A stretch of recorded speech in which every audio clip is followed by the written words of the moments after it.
see, what do we know about phonics and bilingual readers?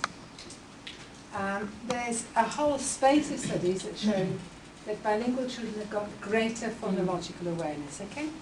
We know that. We know that although early phoneme awareness and phonics training can accelerate the word recognition and spelling skills of both first and second language learners, comprehension skills are unaffected. Okay? And I think the challenge for classroom teachers here is it doesn't matter what the government is telling you to do, it doesn't affect that. Right? It does not affect, it does not help children to develop their comprehension skills. And so the inevitable conclusion of that is that undue emphasis should not be placed on decoding skills with children operating in a second language. It doesn't mean to say that children do not require phonics skills. I'm not saying that at all. This is a completely unnecessary polarization. The two main studies that have, because there's actually been relatively little research on this, one of the studies is by Hutchinson and what they say is that they talk about seeing the bigger picture. A child with good decoding skills may give the impression of having good reading skills, and as a consequence, poor comprehension skills may not be identified. As children with poor language skills progress onto texts that challenge decoding ability, the storyline with a text is likely to go beyond their level of understanding. Failure to provide the necessary language support in the early years of education may lead to a poorer pattern of reading comprehension achievement for many children learning English as an additional language. Does that speak to your experience? Yes. Another really important study by Stewart. Yeah? Again, an appeal that attention to phonics should not take place in isolation from activities which promote vocabulary building, meaning making and comprehension. It might be prudent to err on the side of caution when teaching ESL to children, that is, devise ways of fostering their L2 oral language comprehension and explicitly focus on reading comprehension as well as phonics. Yeah? So, you know, I think for me this just reinforces the political nature of the current emphasis on synthetic phonics. There is no pedagogical foundation for it whatsoever. Okay, it's all very well knocking something down, but what should we be doing? Well, I'm sorry folks, but I don't have a sort of magic sort of 5-point formula or even a 10-point formula. But I think few people explain the situation or put the alternative approach more eloquently than Michael Rosen. Live around it, riding through the forest. If we're lucky, one of our earliest and warmest memories will be being read a wonderful book, sinking into a story and becoming part of it. I certainly had that experience with 2 teacher parents. My brother and I had all the books we could read and all the encouragement to read them. And being book-loving children, there's little doubt that we'd do okay at school. Today, though, I think there have been some worrying changes in the way in which we teach children to read. Instead of trying to instill a love of books in children, we're obsessed with all kinds of strategies, new fashionable strategies from here and there, giving children books that are stuffed full of word lists and letters, as if any wonder that children are leaving school unable to read. Governments are very good at passing on a sense of urgency, some would say anxiety, around the matter of education.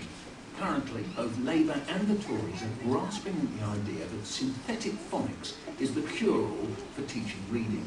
But the reality is that phonics will never be enough to teach reading, and there will always be some children who fail to pick it up, no matter which teaching method is in vogue. And children who the government and schools are failing are the very children who don't have books at home. And this is one of the major ways in which we're socially divided.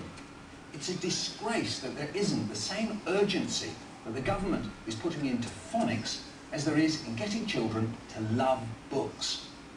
So I've got my own strategy for improving literacy in our schools, and it's not about targets, tests or scores. It's about creating a book-loving culture, both at school and at home.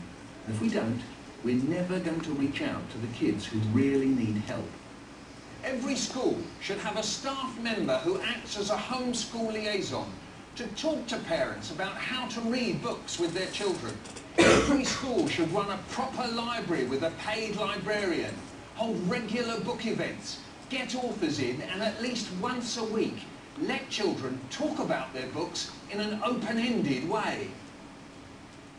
It sounds so obvious, but learning to read begins and ends with wonderful, exciting, colourful books like these. Let's stop pretending that phonics will solve everything and start concentrating on developing a book-loving culture that all children will benefit from. It's very interesting that there is this total unanimity on the part of children's authors. Yes, I mean, I suppose they do have they do have a vested interest in selling their books. But I think in my experience of children's authors, they are people who love children, who love stories, and are interested and have children's best interests at heart. This is a letter that was written to The Guardian in 2010 and was signed by over 90 children's authors. So we are writers and artists who produce books for children. In our view, the proposed draft primary English curriculum, the phonics screening check at the end of year 1, and the new spelling, punctuation and grammar test at the end of year 6 pose a threat to reading for pleasure in primary schools. The recent Ofsted report, Moving English Forward, made a specific recommendation to the government that it call on all schools to develop policies on reading for enjoyment. To date, there has been no such move by government. On the other hand, millions are being spent on systematic synthetic phonics programs and training, subsidised by the government, although there is no evidence that such programs help children understand what they are reading. As a result, more school time will be devoted to reading as an academic, test-driven exercise. Less time will be available for reading and writing for enjoyment. We deplore this state of affairs and consider that the quality of children's school lives is about to be altered for the worse. So that really is the crux of the argument. What I've been trying to put across is the fact that there is no research evidence. The evidence from the people in this room, if I'm not misreading you, is that it does not work. It does not work on the ground.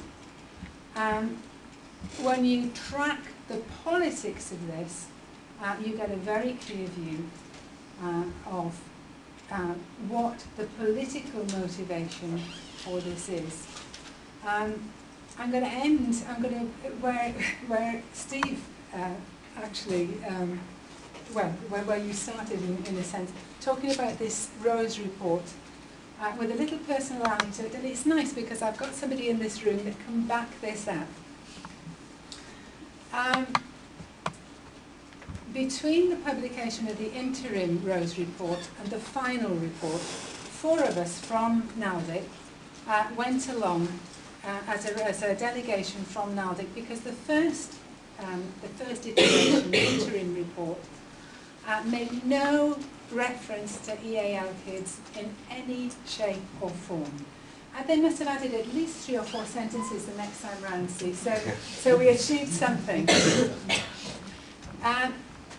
Jim Rose I was sort of quite pleasantly surprised. He was very attentive, and we spent 2 hours with him.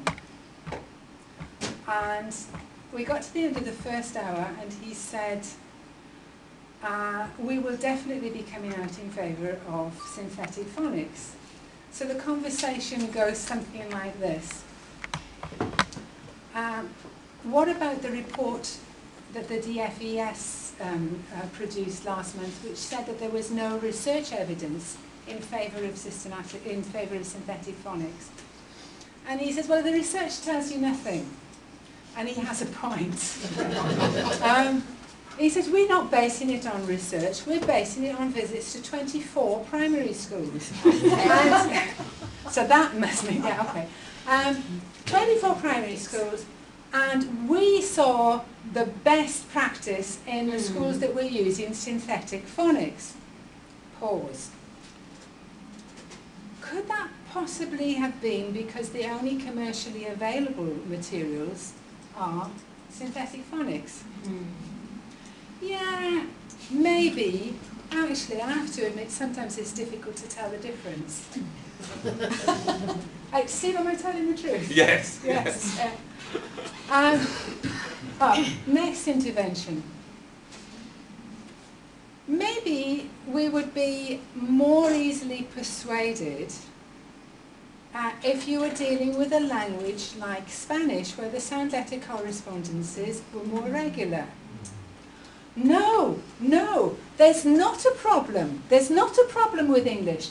70% of the words of English are perfectly regular. Silence. Give me a word with an irregular spelling. I'll show you. Pause.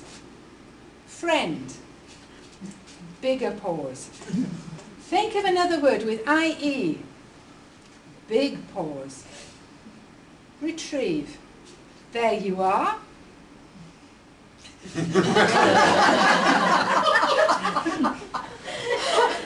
I rest my case.